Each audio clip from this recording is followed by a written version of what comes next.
le point de non-retour. Le signal de détresse d'Horizon Prime parvint sur Terre avec 36 heures de retard.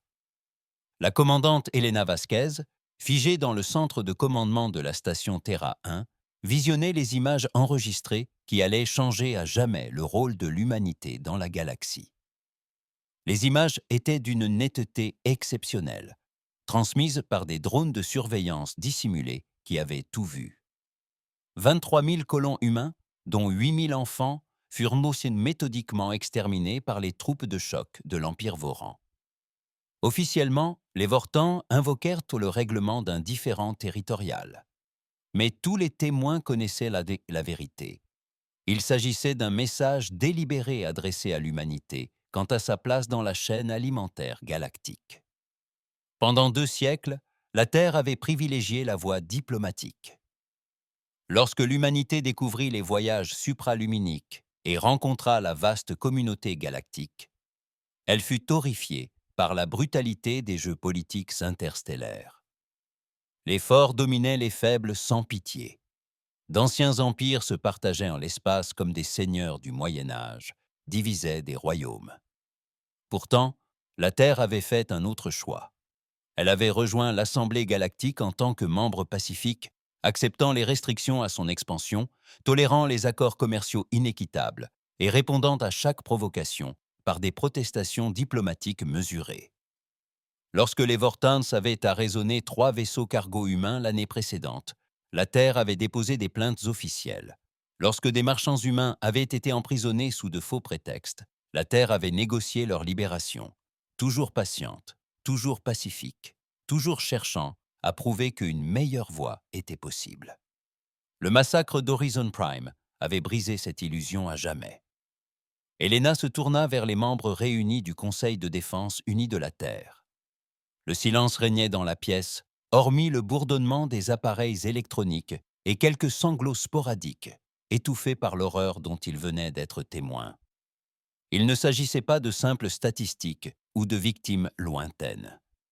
Chaque personne présente connaissait quelqu'un qui avait participé à la mission Horizon Prime, des amis, des membres de la famille, des collègues qui avaient voyagé vers les étoiles, animés par le rêve de bâtir quelque chose de beau. Ils avaient disparu, assassinés pour illustrer une stratégie de pouvoir et de domination. Le secrétaire à la Défense, Marcus Chen, fut le premier à prendre la parole, sa voix à peine dissimulée par des décennies de rage contenue. Ils ont d'abord ciblé les écoles. Les images montrent qu'ils s'en sont pris délibérément aux enfants pour briser la volonté de résistance des adultes. Il ne s'agissait pas d'une action militaire. C'était du terrorisme à l'échelle planétaire. Les autres membres du Conseil acquiescèrent d'un air sombre. Ils avaient trop longtemps confondu la retenue humaine avec de la faiblesse. Les puissances galactiques avaient pris de l'audace, repoussant toujours plus les limites de la Terre et s'autorisant toujours plus de liberté. L'Empire Voron, en particulier, mettait à l'épreuve la patience de l'humanité, sans doute encouragé par l'absence de réaction militaire visible face aux provocations précédentes. La présidente Diana Morgan se leva lentement, sa décision déjà prise avant même d'entrer dans la pièce. Pendant 2 siècles, nous avons privilégié la paix par-dessus tout. Nous avons fait preuve de clémence là où d'autres ont fait preuve de brutalité. Nous avons offert notre amitié là où d'autres n'ont proposé que la domination. Le massacre d'Horizon Prime a prouvé que notre clémence est perçue comme une faiblesse. Notre amitié était une forme de soumission. Aujourd'hui, cela change. Elle marqua une pause, observant chaque membre du Conseil tour à tour. J'ordonne l'activation du protocole 7. Un murmure parcourut la salle. Le protocole 7 avait été créé aux prémices de la conquête spatiale humaine, un plan de secours dont la plupart espéraient ne jamais avoir à se servir. C'était la réponse de l'humanité à la question « Et si la coexistence pacifique devenait impossible ?» Le vote fut unanime. Toutes les mains se levèrent sans hésitation. En quelques minutes, une transmission fut diffusée dans toutes les colonies humaines, stations de recherche et comptoirs commerciaux de la galaxie. Le message était simple, mais il portait le poids de la décision collective de l'humanité. À tous les citoyens de la Terre et de ses colonies, vous avez l'ordre de rentrer immédiatement chez vous. Dans 72 heures, le système solaire activera le protocole de défense NDG-7. Tout vaisseau non humain s'approchant à moins de 100 années-lumière de l'espace terrestre sera détruit sans avertissement. Ceci n'est ni une négociation, ni une menace. C'est une promesse. La réaction de la communauté galactique fut prévisible et immédiate. L'Empire Voran publia des communiqués qualifiant la réaction de l'humanité de crise de colère amusante d'une espèce inférieure. Leur empereur, Thaxtor l'impétueux, apparut en personne à la télévision galactique, ses avant-bras gesticulant avec mépris. Les humains croient pouvoir menacer l'Empire Voran. Nous qui avons conquis 1000 mondes, nous qui sommes restés invaincus pendant 3 millénaires, laissons-les se terrer dans leur unique système. Quand la faim les tenaillera, ils reviendront en rampant, implorant des accords commerciaux. Les réactions des autres espèces allèrent de l'inquiétude à la moquerie pure et simple. Les races guerrières trouvèrent l'ultimatum de l'humanité hilarant, faisant remarquer que les humains n'avaient jamais démontré de ces véritables puissances militaires. Les guildes de marchands s'inquiétaient des perturbations commerciales, mais supposaient que l'humanité céderait sous la pression économique. Les empires plus anciens et plus établis ignorèrent tout simplement l'annonce, la jugeant indigne de leur attention. Aucun d'eux ne comprenait ce qui l'avait réveillé. Profondément sous la surface de la Terre, dans des bunkers construits dans le plus grand secret pendant plus de 2 siècles, des lumières commencèrent à s'allumer. D'immenses installations souterraines s'étendant sur des centaines de kilomètres bourdonnaient d'activité. Il ne s'agissait pas de bases militaires au sens conventionnel du terme. Leur ambition était bien plus grande. Pendant 2 siècles, tout en présentant une image pacifique à la galaxie, l'humanité s'était préparée à l'éventualité d'un effondrement de la paix. Chaque avancée scientifique avait un double objectif. Chaque projet de recherche avait des applications militaires. Chaque technologie échangée ou volée à d'autres espèces avait été rétroconçue et améliorée. La vérité était que l'humanité n'avait jamais été faible. Elle avait été patiente. Elle n'avait jamais manqué de puissance militaire. Elle avait choisi la retenue. Les navires marchands et les patrouilleurs dont les autres espèces se moquaient n'étaient que ce que l'humanité avait choisi de montrer. À l'instar d'un iceberg, la partie visible était insignifiante comparée à ce qui se cachait en dessous. Dans des chantiers navals dissimulés à travers le système solaire, des vaisseaux maintenus en parfait état de fonctionnement depuis des décennies entamaient leur séquence de mise en marche. Il ne s'agissait pas de vaisseaux conçus pour la guerre au sens galactique du terme. Il s'agissait de vaisseaux conçus pour mettre fin à la guerre, une fois pour toutes, si nécessaire. L'amiral Sarah Kim se tenait sur la passerelle du TDS Retribution, véritable vaisseau amiral de l'humanité, tandis qu'il émergeait de son quai dissimulé sous l'océan Atlantique. Le vaisseau mesurait 3 km de long et s'était été propulsé par des réacteurs à énergie du point zéro que l'humanité avait développés en secret après avoir étudié une technologie extraterrestre capturée et l'avoir améliorée d'une manière que les créateurs originaux n'auraient jamais imaginée. Des vaisseaux similaires émergeaient de leurs cachettes sur Terre, sur la Lune, sur Mars et dans la ceinture d'astéroïdes. La flotte qui se rassembla en orbite terrestre au cours des 48 heures suivantes dépassait tout ce que l'humanité pouvait concevoir. Lorsque la nouvelle de la mobilisation de l'humanité parvint à l'Empire Vortin, l'empereur Thaxtor prit une décision qui allait sceller le destin de son empire. Il ordonna à sa grande armada, forte de 500 des vaisseaux de guerre les plus puissants de l'espace connu, de se rendre sur Terre et de réprimer ce qu'il appelait l'insurrection humaine. Il voulait marquer l'histoire d'un avertissement sans précédent. Aucune espèce ne pouvait menacer l'Empire Voran impunément. Il acheverait ce que le massacre d'Horizon Prime avait amorcé, l'asservissement total de l'humanité. Les conseillers de l'empereur tentèrent de les inciter à la prudence. Les humains avaient donné un avertissement clair concernant l'approche de leur espace. La négociation serait peut-être plus judicieuse. Mais Thaxtor avait trop longtemps régné par la peur pour percevoir le danger de mettre au pied du mur une espèce qui n'avait plus rien à perdre. Il avait pris la clémence dont l'humanité avait fait preuve par le passé pour de la faiblesse, sa diplomatie pour de la lâcheté. Il était sur le point de découvrir pourquoi la Terre avait choisi la paix, non par incapacité à faire la guerre, mais parce qu'elle savait trop bien de quoi elle était capable si on la poussait à bout. Le massacre d'Horizon Prime n'avait pas entamé la détermination de l'humanité. Il avait brisé les chaînes qu'elle s'était imposées. La galaxie voulait voir l'humanité sans pitié. Leurs souhaits allaient être exaucés. L'heure des comptes avait sonné. La grande armada Voran émergea de l'hyperespace aux confins du système solaire, avec la confiance de conquérants n'ayant jamais connu la défaite. 500 vaisseaux de guerre, chacun un chef-d'œuvre d'ingénierie destructrice, ayant anéanti des civilisations entières, se déployèrent selon la formation de combat traditionnelle Vortan, la couronne d'épines. L'amiral Krix, commandant militaire le plus décoré de l'empereur, se tenait sur la passerelle du vaisseau amiral Dominator. Son exosquelette de soie luisait sous les projecteurs impitoyables des combats. Il avait personnellement supervisé la destruction de 43 espèces qui avaient osé résister à l'expansion voranienne. L'humanité serait la 44e. La démonstration tactique de l'amiral montrait la flotte défensive de la Terre disposée en sphères concentriques autour de leur planète d'origine. Le nombre était surprenant. Près de 2000 vaisseaux, mais Krix restait imperturbable. Le nombre ne pesait rien face à la puissance de feu des Vortons et à des siècles d'expérience au combat. Il ouvrit un canal de communication. Son traducteur traduisait ses cliquetis en sons rudimentaires de langue humaine. « Force de la Terre, je suis l'amiral Krix de l'Empire Voran. Vos 72 heures sont écoulées, et pourtant, vous persistez dans votre défiance. Rendez-vous maintenant, et votre espèce sera autorisée à survivre comme serviteur.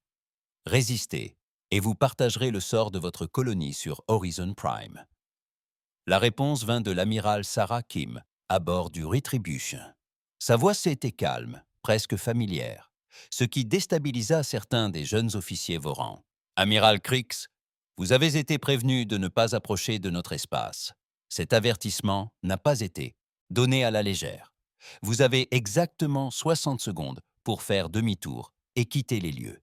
C'est la seule clémence que l'humanité vous accordera. Après cela, vous en serez responsable. » Les mandibules de Krix claquèrent, amusés. L'humaine croyait vraiment que sa flotte, pourtant inférieure, pouvait résister à la puissance de l'Empire Voran. Il aurait pris plaisir à lui prouver le contraire.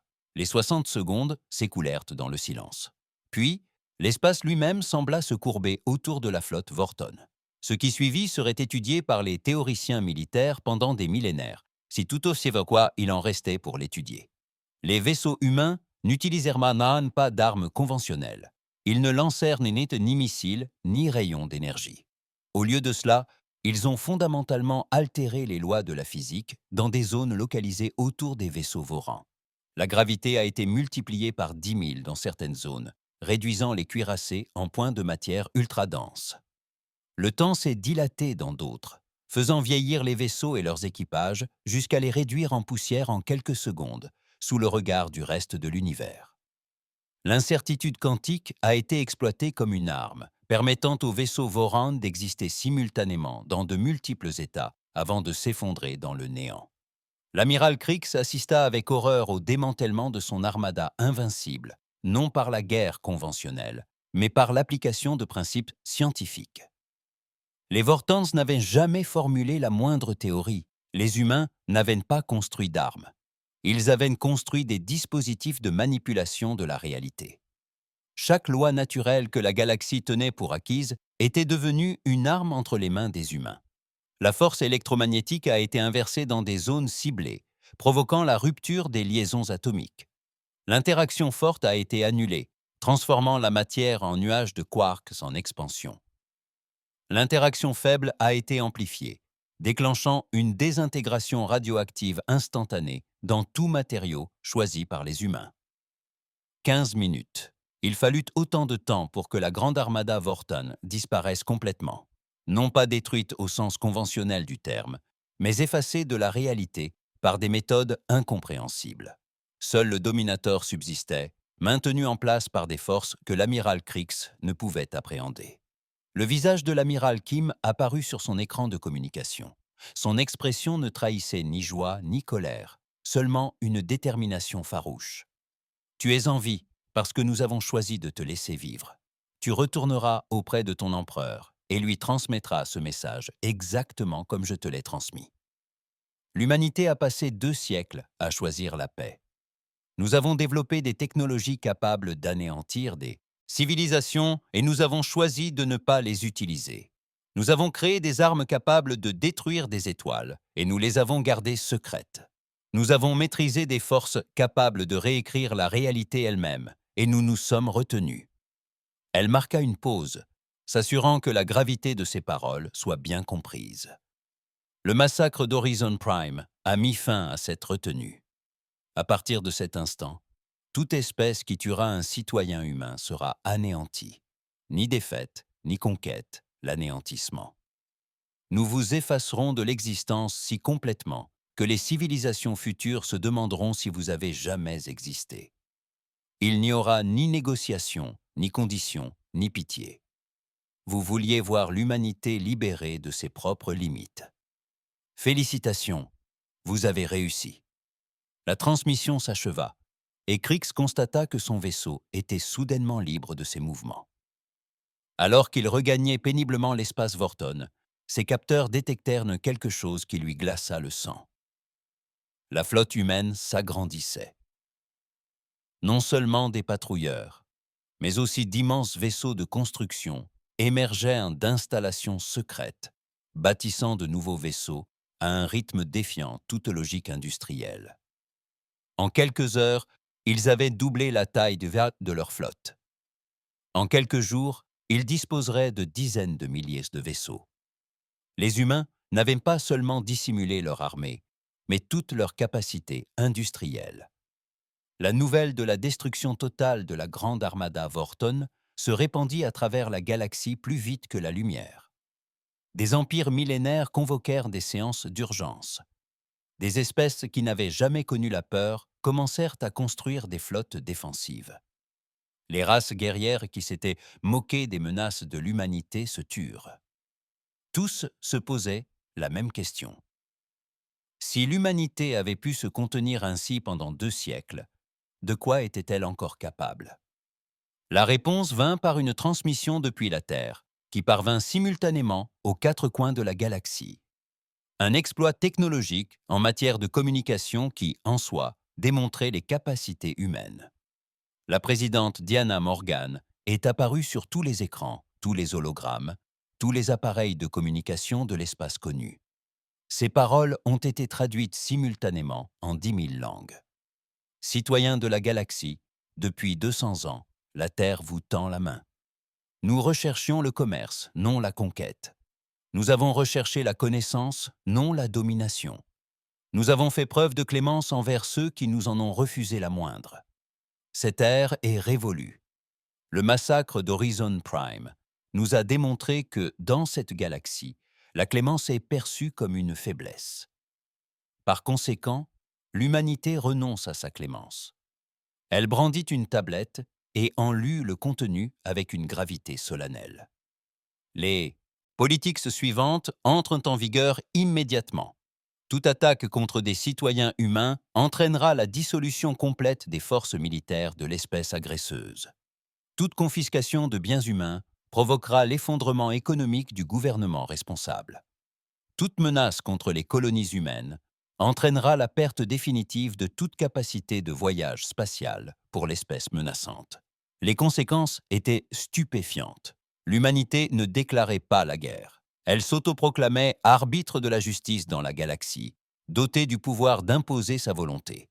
Et, au vu du sort réservé à la flotte Vortan, elle pouvait appuyer ses menaces. « Nous ne cherchons pas à vous dominer », poursuivit le président Morgan. « Nous ne convoitons ni vos territoires ni vos ressources. Nous exigeons simplement de vivre sans craindre le massacre.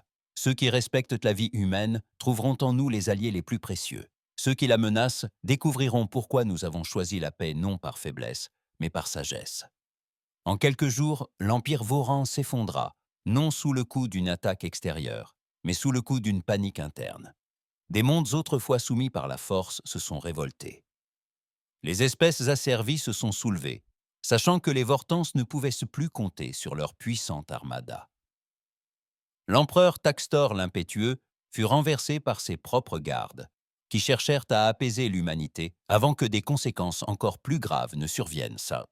L'empire qui avait terrorisé la galaxie pendant 3000 ans s'effondra en moins d'une semaine, non vaincus par la conquête, mais par la perte de leur capacité à inspirer la peur. Les autres empires prirent note de leur défaite. Le Ketan Hijgemani, qui projetait son expansion dans l'espace humain, abandonna discrètement ses plans et envoya des émissaires diplomatiques présenter ses excuses pour les malentendus passés. La Confédération Dromath libéra les prisonniers humains dont elle avait nié l'existence. Les mystérieux chasseurs du vide, qui n'avaient jamais reconnu aucune espèce comme leur égale, envoyèrent un message sans précédent à la Terre, proposant un pacte de non-agression mutuelle. La galaxie venait de découvrir que la plus grande force de l'humanité avait toujours été son choix de ne pas utiliser les siennes. 1 an après le massacre d'Horizon Prime, la galaxie avait été complètement transformée. Les vaisseaux humains patrouillant les routes commerciales sans les revendiquer, mais en veillant à ce qu'elles restent libres pour toutes les espèces. Les colonies humaines s'étendaient sans restriction, car nul n'osait contester leur droit de s'installer où bon leur semblait. La technologie humaine, partagée avec soin avec les espèces pacifiques, a permis l'essor de civilisations entières. Le mémorial d'Horizon Prime devint un lieu de pèlerinage non seulement pour les BIT humains, mais pour toutes les espèces qui en comprenaient la signification. Il symbolisait le moment où l'humanité cessa de feindre la faiblesse et révéla sa véritable nature. Une espèce capable de destruction terrible, qui avait choisi la création, capable d'une vengeance impitoyable, qui avait choisi la clémence, jusqu'à ce qu'elle ne puisse plus être envisagée. L'inscription sur le mémorial, traduite dans toutes les langues connues, servait à la fois de souvenir et d'avertissement. Ici repose l'innocence de 23 000 êtres humains morts en croyant en la paix. Ici repose aussi la miséricorde de l'humanité, tuée par ceux qui ont confondu bonté et faiblesse. Nous ne pardonnons rien, nous n'oublions rien. Nous n'avons plus de miséricorde à accorder. La galaxie avait retenu la leçon. L'humanité leur avait fait preuve de clémence pendant 2 siècles. Désormais, ils vivraient avec une humanité débridée et apprendraient à préférer la clémence qu'ils avaient gaspillée. Le massacre d'Horizon Prime avait clos un chapitre de l'histoire humaine et en avait inauguré un autre. L'ère de la clémence humaine était révolue. L'ère de la justice humaine avait commencé.